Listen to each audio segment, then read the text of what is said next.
LCI.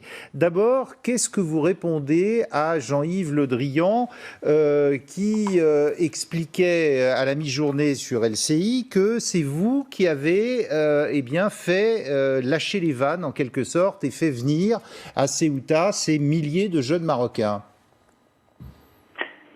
Bonsoir.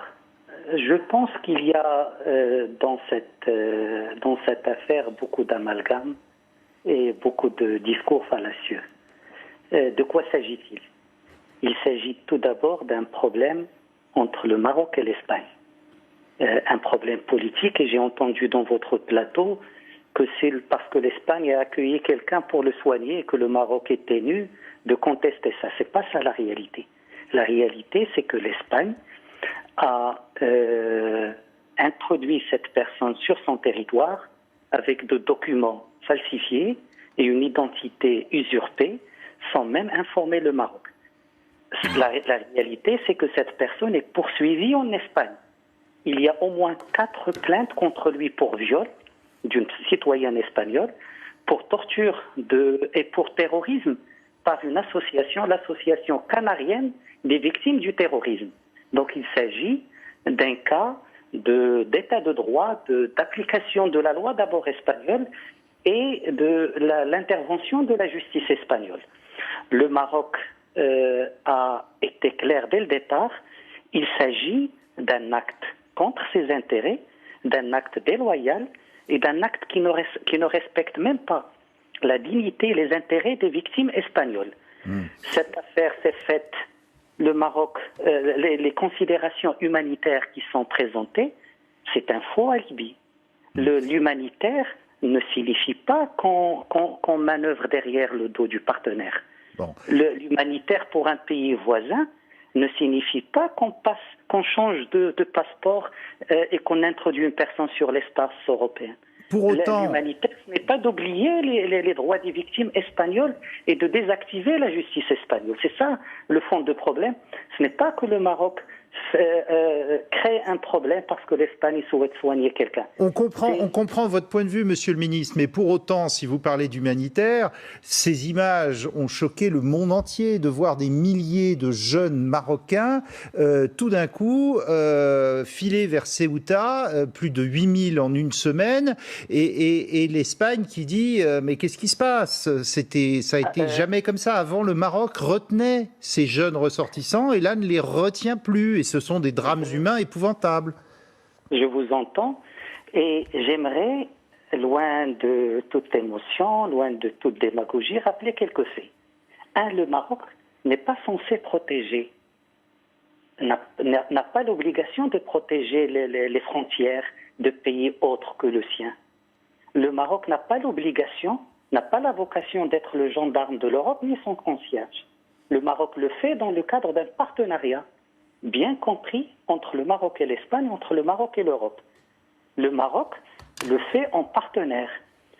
Si les fondements de ce partenariat ne sont pas respectés, il faut demander à l'Espagne, pays européen, est-ce qu'elle a consulté l'Europe avant d'agir contre les intérêts de ce partenaire? Il faut demander à l'Espagne pourquoi il a agi de manière frauduleuse par rapport à un criminel de guerre dont il connaît par rapport à un sujet important pour le Maroc et les Marocains. L'Espagne n'a pas consulté l'Europe pour créer la crise. Ça, c'est le premier fait. Le Maroc, comme je l'ai dit, n'a pas l'obligation. Le Maroc le fait en partenaire. Mais le partenariat n'est pas à sens unique. Le partenariat n'est pas à la carte. Si l'Europe, partenaire du Maroc, considère que la lutte contre la migration est sa priorité, ce partenaire qui est le Maroc a également ses priorités.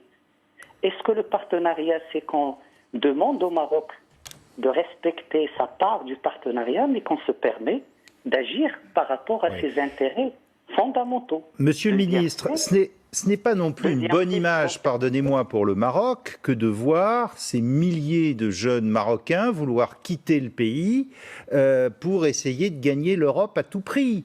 Et de voir ces sauveteurs espagnols sauver des eaux, un bébé, un autre jeune Marocain qui pleure dans les bras d'une sauveteuse de la Croix-Rouge, c'est pas forcément une bonne image pour le Royaume. C'est une volonté. La crise migratoire, on en a eu de manière cyclique. Ce qu'il y a cette fois-ci, c'est qu'il y a un contexte où on a voulu surdimensionner tout ça pour détourner l'attention sur le problème réel. Le problème est d'abord bilatéral entre le Maroc et l'Espagne. Vouloir impliquer l'Europe, vouloir européaniser le problème à travers la question migratoire, c'est détourner l'attention. La crise est bilatérale entre le Maroc et l'Espagne. Et sur la question migratoire, le registre du Maroc est bien connu. Je vous donne 4 chiffres. Le Maroc a avorté 14 000 tentatives de migration clandestine en 3 ans. Le Maroc a démantelé plus de 8 000 cellules de trafic d'êtres humains. Le Maroc a avorté 80 tentatives d'assaut sur la ville de Ceuta. Le Maroc a échangé avec l'Espagne plus de 9 000 informations sur la migration clandestine. L'Europe ne s'est jamais souciée de son flanc ouest. Ce n'est pas parce que ce flanc n'est pas utilisé par les mafias de trafic d'êtres humains. C'est parce qu'un pays a mobilisé 20 000 de ses forces de sécurité quotidiennement qui protègent ses côtes. Bon. Monsieur le ministre, dernière... Pas par obligation. On oublie les trains qui arrivent à l'heure pendant des années. Bon. Le Maroc a rempli son obligation en partenaire, pas en contrepartie financière comme je l'entends. Dernière question, monsieur. Rien de l'Europe. Monsieur le ministre, dernière question. Si l'Espagne renvoie ce dirigeant du Polisario, apparemment il se porte de mieux en mieux, il souffrait du Covid, cette immigration des jeunes Marocains vers Ceuta s'arrêtera du jour au lendemain ?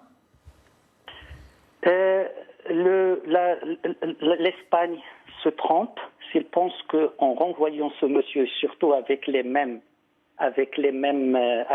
procédés, que le problème va être résolu. Au contraire, ça veut dire que l'Espagne aurait fait un choix contre les intérêts du Maroc. L'Espagne aurait fait un choix contre ses propres citoyens victimes de ce criminel. Le Maroc en tirera les conséquences. Pour le Maroc, l'Espagne a créé une crise par des actes. L'Espagne, par les actes encore, doit résoudre cette crise. Mais on en sort comment de cette crise, monsieur le ministre, alors ?